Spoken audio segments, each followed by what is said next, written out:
네, 안녕하세요. 11pm의 라떼입니다.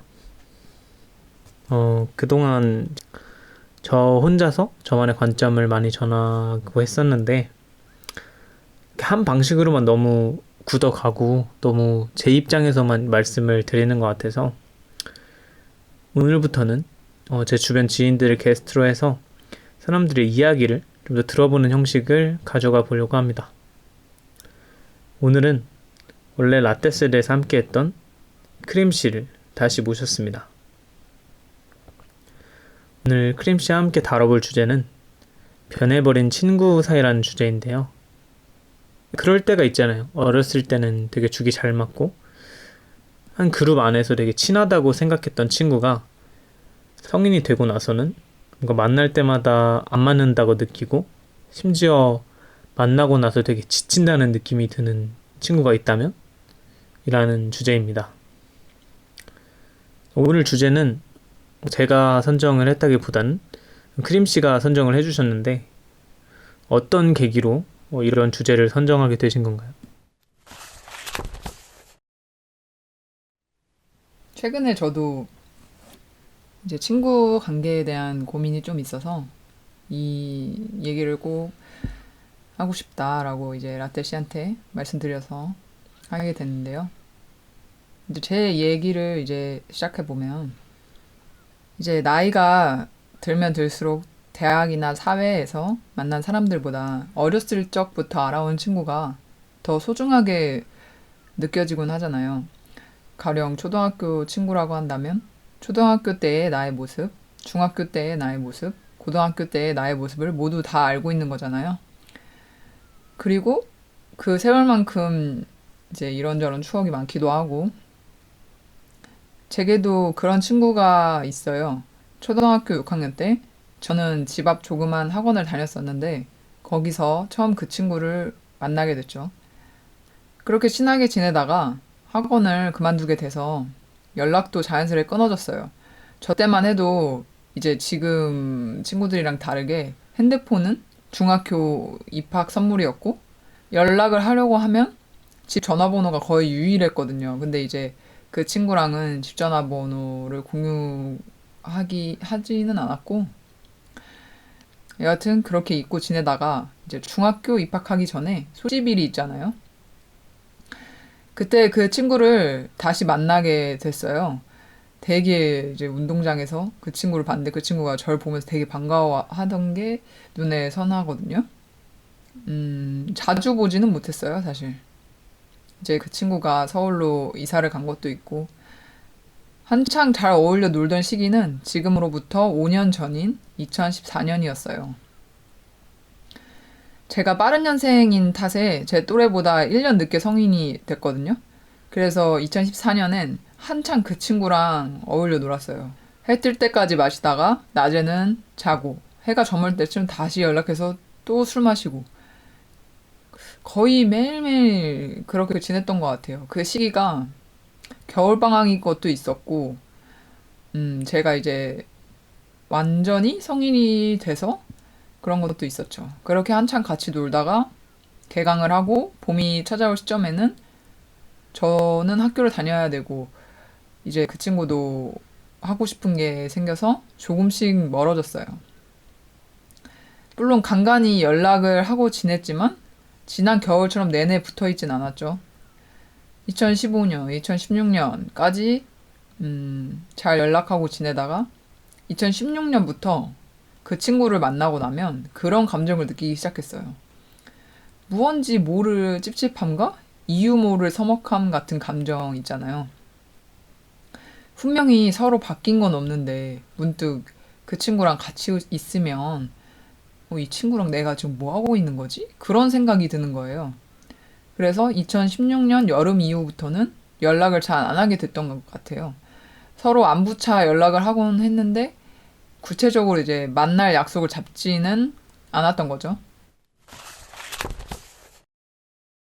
사실 모른 척 묻어뒀지만 저는 대충 그 이유를 알 것 같았어요. 왜냐하면 이제 그 친구를 만날 때마다 제가 알게 모르게 상처를 받았거든요.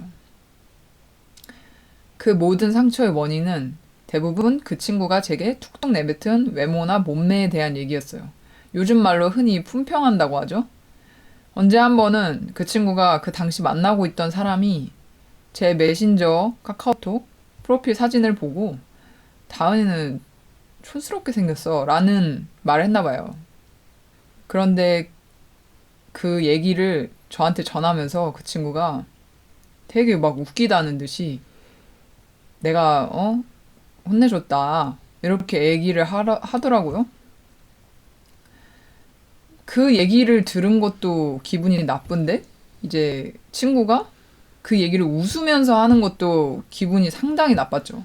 어떻게 보면 타인한테 얼굴을 맞대고 있지도 않은 상태로 외모 품평을 당한 건데 그거를 되게 가볍게 여긴 거잖아요. 그래도 그 당시에 저는 괜히 그 친구와 트러블을 일으키고 싶지 않기도 했고 원래도 이제 제가 막 화를 내고 이런 거 별로 안 좋아해요. 그런 마음에 그냥 아 그래? 하고 아무렇지 않게 넘어갔는데 그 외에도 제가 키가 되게 큰 편이거든요. 170 후반 정도 되는데 제 앞에서 뭐 키 큰 여자는 나중에 나이 들면 되게 볼품 없어 보인다. 키 작은 사람보다 뭐 이런 말을 한다든지 제가 입고 나온 옷 스타일에 대한 지적을 한다든지 그 친구 딴에는 제가 오랜 친구고 편한 사이이기 때문에 그렇게 대했겠죠.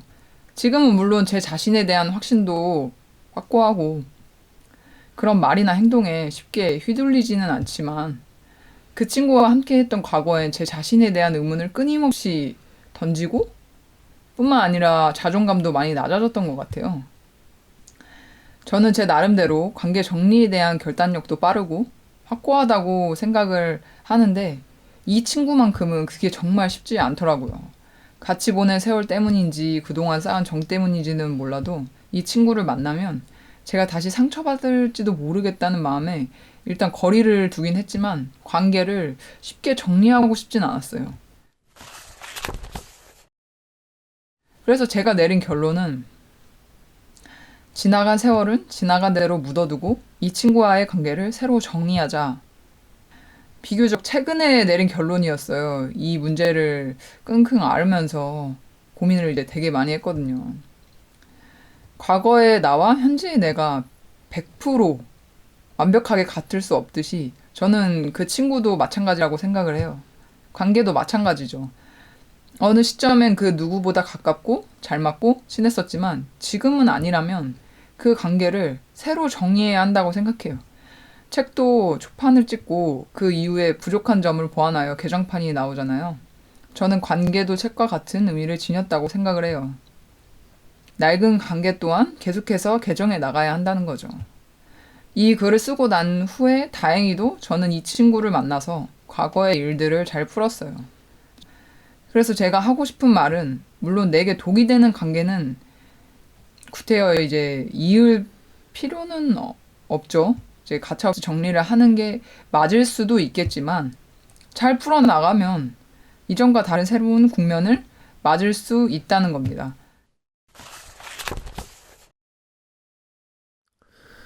저도 이런 생각을 한 적이 있었죠. 그룹 내에서 옛날에는 되게 친하다고 생각을 했었는데 지금에 와서 생각을 해보니까 되게 왜 만나는지에 대한 의문이 드는 친구들이 많았어요. 저는 성대를 예시로 설명을 드리고 싶은데 어렸을 때는 그냥 소리만 질러도 고음이 쉽게 나오잖아요. 하지만 이제 성인이 되어서 그때 그 고음을 내려고 하면 잘 안 되죠.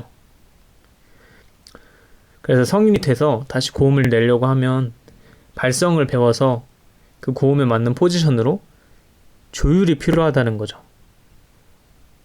관계도 마찬가지로 과거의 그 포지션을 생각을 하고 옛날에 그 친했던 기억들이 있잖아요. 항상 똑같이 대화하게 된다면 불협화음이 나는 거죠. 다시 그 포지션을 찾기 위해서는 나라는 사람이 어떻게 변했는지 그리고 친구는 어떻게 변했는지 이해를 해야 된다는 거예요. 공감되는 대화의 주제를 이제 찾는다든지 아니면 관심사를 맞춰본다든지 아니면 어떤 활동을 함께 해본다든지 이런 조율하는 과정이 계속되어야 시간이 변해도 뭔가 지속적인 만남이 될 수 있지 않을까 싶어요. 저 스스로도 그런 것들을 많이 이제 적용을 한 편이고, 크림 씨도 최근에 만나면서 느꼈던 바겠죠. 물론 이제 독이 되는 친구들도 있겠죠. 만나다가 너무 지친다 싶은 친구들이 있다면 실천을 최대한 해보되 안 되면 천천히 멀어지는 것도 뭐 너무 죄책감 가질 일은 아니라고 생각을 해요. 그래서 오늘 크림씨가 준비한 이야기는 여기까지입니다. 오랜만에 저 혼자가 아닌 다른 게스트분을 모시고 이야기를 나눠봤는데, 공감 측면이나 접근성 측면의 이점이 있잖아요. 확실히 저 혼자 말을 이렇게 하는 것보다는. 그래서 당분간은 이 형식을 유지해볼까 이제 생각 중에 있습니다.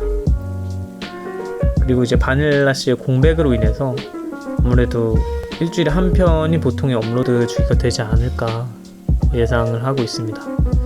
이제 그 이후에 제가 혼자 준비를 하다 보니까 이 영상이 올라갈 때쯤이면은 좀 업로드 주기가 많이 느려진 편일 텐데, 그것도 좀 양해해 주시면 감사하겠습니다. 영상은 그렇지만 글을 올리는 주기 자체는 그렇게까지 크게 변동사항은 없으니까 인스타나 블로그 많이 찾아와 주시고, 오늘도 역시 제가 이야기해봤으면 하는 주제가 있으신 분들은 유튜브 하단에 번호나 메일로 연락을 주시면 감사하겠습니다. 그럼 오늘 라떼셋 여기서 마무리할 수 있도록 하겠습니다. 다음번에는 더 좋은 라떼셋으로 돌아올 수 있도록 하겠습니다.